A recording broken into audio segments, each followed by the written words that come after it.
प्रिय सिंह राशि के दर्शकों, आप सभी का स्वागत है माँ ललिता ज्योतिष धाम में। माँ ललिता का आशीर्वाद ले। आज हम चर्चा करेंगे कि देवगुरु बृहस्पति जो आप सिंह राशि वालों के पंचम भाव के मूल स्वामी है और साथ ही अष्टम भाव के भी स्वामी है। देवगुरु बृहस्पति की धनु राशि आती है पंचम भाव में और अष्टम भाव में मीन राशि आती है। तो यह देवगुरु बृहस्पति का गोचर हो रहा है 1 मई को आपके दसम भाव में जा रहे हैं। आपके दसम भाव में जा रहे हैं और यह वीडियो चाहे धनु लग्न हो या धनु राशि हो या आपकी नाम राशि धनु है, तीनों के लिए है। लग्न और राशि वालों के ऊपर इसका प्रभाव 80% होगा और जो नाम से केवल राशि धनु है उनके लिए भी यह 50% उपयोगी होगा। तो देवगुरु बृहस्पति देवताओं के गुरु और अपने प्रतिद्वंदी आचार्य दैत्यों के गुरु शुक्र के साधारण राशि वृष में गोचर करते हुए आपके दसम भाव में रहेंगे। अब समझिए कि क्या प्रभाव आएगा आपके जीवन में, क्या हानि होगी, क्या लाभ होगी। चर्चा इसी विषय पर है। तो निवेदन है कि चर्चा प्रारंभ करूं उससे पहले चैनल पर नए हो तो सब्सक्राइब कर ले और वीडियो को लाइक और शेयर करें। आइए चर्चा करते हैं। सिंह राशि राजाओं के तेज को लेकर के उत्पन्न शेर का मानसिक आभामंडल, शेर का व्यक्तित्व, परम स्वतंत्र, ध्यान दीजिए, परम स्वतंत्र स्वभाव, लेकिन दूसरों पर शासन करने का भी स्वभाव होता है, क्योंकि सिंह का स्वभाव आप जानते हैं वह राजा है। साथ ही इस राशि के स्वामी सूर्य जो आत्मा के कारक, अनुशासन इनके जीवन शैली का एक हिस्सा है। वही शुक्र भोग और ऐश्वर्य के कारक। तो देवगुरु बृहस्पति पंचम भाव के स्वामी होकर के शुक्र की राशि में जा रहे हैं। अब एक राजा से बड़ा ऐश्वर्यवान और भोगवान कौन होगा। तो जब यह देवगुरु आएंगे आपके दसम भाव में तो परिस्थितियां कुछ ऐसी घटेंगी कि देवगुरु है धन के कारक, देवगुरु है ज्ञान, देवगुरु है विचार और यह पंचम भाव के स्वामी है। तो पंचम भाव भी है ज्ञान का, विज्ञान का, संतान का, प्रेम का और धन के कारक तो है ही। सिंह राशि वालों, आप महसूस करिए कि पिछला 1 साल जो बीता है अभी इसी 1 मई से पहले 2023 में 1 मई से लेकर के 24 में 1 मई तक जो समय बीता है उसमें आपके साथ एक चीज जरूर हो रही होगी कि आपके हर कार्यों में विलंब हो रहा होगा, अनावश्यक विलंब। जो कार्य 3 दिन में होना चाहिए वह 5 दिन में, 8 दिन में हो रहा था। क्यों? क्योंकि शनि देव आपके सप्तम भाव कुंभ राशि में उपस्थित हैं, जिनकी सीधी दृष्टि लग्न पर है। तो यह विलंब हो रहा था। शनि की दृष्टियां विलंब कराती है।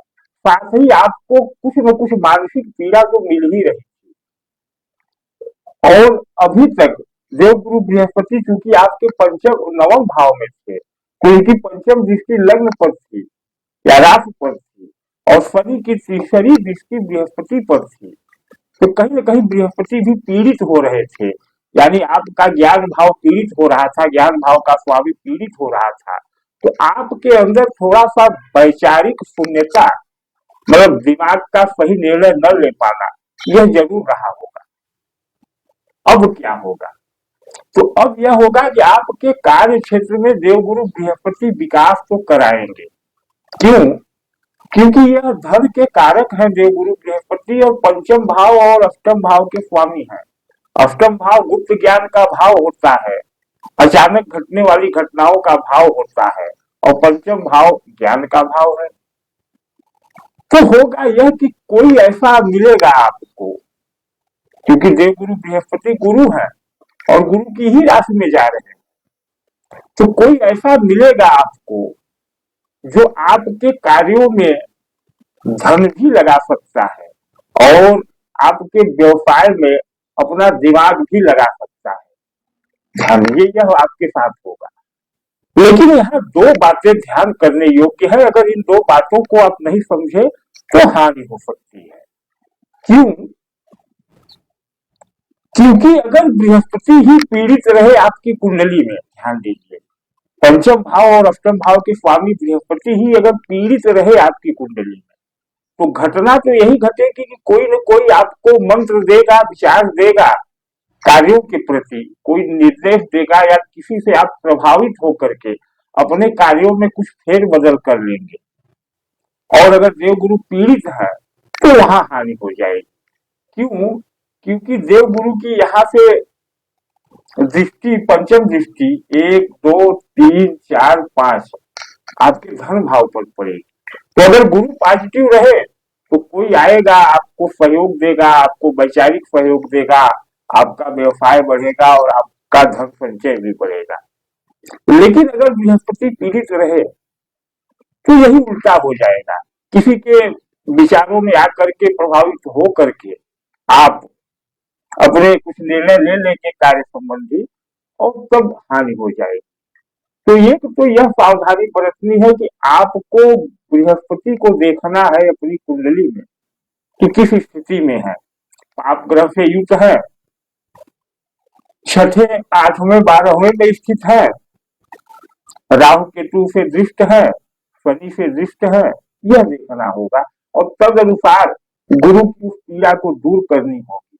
और कर लेने पर गुरु फिर कार्य में विस्तार देना प्रारंभ कर देंगे। अंश बल में कमजोर है गुरु और कारक है आपकी कुंडली में, क्योंकि पंचम भाव के स्वामी है, छठे, आठवें, 12वें में नहीं बैठे हैं, तो आप रत्न भी पहन सकते हैं गुरु का इस अवधि में। एक तो यह बात हो गई। दूसरी ध्यान देने की बात है कि जैसे ही देवगुरु बृहस्पति शुक्र की राशि में 1 मई को प्रवेश करेंगे, लेकिन उससे पहले ही 28 अप्रैल को इस राशि के स्वामी शुक्र अस्त हो जा रहे हैं 66 दिनों के लिए। तो 66 दिन तो आपके कार्यों में रुकावटें, अवरोध आएंगी, लेकिन आपको घबराना नहीं है, आपको विचलित नहीं होना। या निश्चित लिख ले, 66 दिन अगर आपके कार्यों में अवरोध आ रहा है तो आपको विचलित नहीं होना। दूसरा क्या होगा कि देवगुरु बृहस्पति 1 मई को आएंगे वृष राशि में दशम भाव, और 3 मई को यह भी अस्त हो जाएंगे पूरे 1 महीने 3 जून तक के लिए। तो मैंने जो भी वही कहा कि प्रारंभिक 1 महीना और कुल मिलाकर 66 महीने अगर आपके कार्यों में परेशानियां आ रही हैं तो आपको घबराना नहीं है, आपको अपना मार्ग नहीं बदलना है।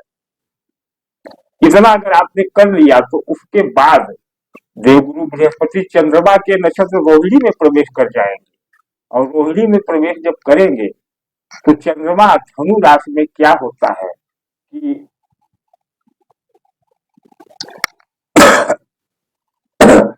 सिंह राशि में, सिंह राशि में व्यय भाव का स्वामी होता है। यह व्यय भाव विदेश का भाव, बाहर का भाव होता है। तो बाहर से आपको कोई न कोई आर्थिक सहयोगी मिल जाएगा जो आपके कार्यों में इन्वेस्ट करेगा और पॉजिटिव परिणाम आएंगे। तो अब बात करते हैं कि क्या आपको करना चाहिए इस गुरु के अवधि में। गुरु का यह गोचर आपके लिए बहुत लाभकारी होने वाला है, क्योंकि सप्तम दृष्टि पड़ेगी चतुर्थ भाव पर। चतुर्थ भाव में गुरु उच्च प्रभाव देते हैं, क्योंकि यहाँ काल पुरुष की कुंडली में कर्क राशि आती है। तो जैसे ही चंद्रमा के नक्षत्र में प्रवेश करेंगे यहाँ गुरु, यहाँ दृष्टि भूमि भवन वाहन में आपको आशा से अधिक सफलता दिलवाएगी। साथ ही नवम दृष्टि पड़ेगी छठे भाव पर। छठे भाव पर नवम दृष्टि गुरु की रोग ऋण से मुक्त कराएगी। रोग ऋण से मुक्त कराएगी। तो यह बहुत अच्छा आपके लिए होगा। बस सावधानियां दो ही बरतनी है कि कुंडली में बृहस्पति शुक्र को देख लीजिए कैसी स्थिति में है, उनका उपाय करिए। उपाय क्या करें? उपाय के लिए मैं कुछ सरल उपाय बता देता हूं।